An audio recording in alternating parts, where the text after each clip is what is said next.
Affordable housing is becoming more challenging for some Jamaicans, and the Prime Minister is encouraging more entrepreneurs to get involved in national development, not for profit, but for the greater good of the nation. Courtney Lewis has more.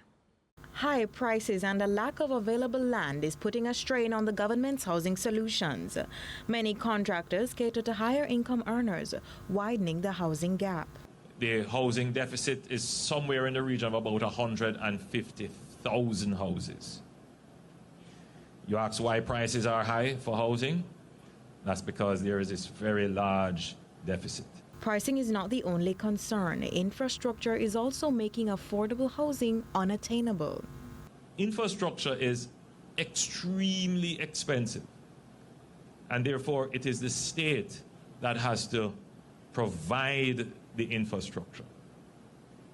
Okay, let's say the state provided the infrastructure. The issue then becomes, can the income of the purchaser still afford the solution that is provided and categorized as low income and lower middle income or even achievable? One of the major factors, he says, is a lack of entrepreneurial spirit. One of the reasons why we have such weak growth over a long period of time is that we simply do not have enough entrepreneurs putting together projects, taking the risk, putting together the financing, mobilizing the resources, providing the employment, and at the end of the day, contributing something new to the landscape. And so for the entrepreneurs who are thinking about profit, that should really be secondary. Your passion should be, what can I do that will change the world, starting with my community?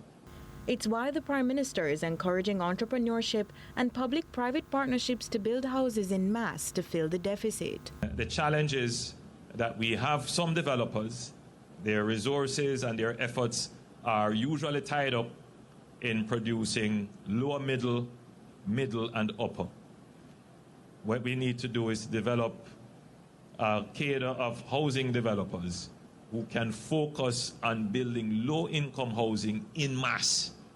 So instead of doing 1,000 or 2,000, we need 10,000 at a time. The call follows the GOJ's plan to raise National Housing Trust NHT loan limits and provide more incentives for residential developers.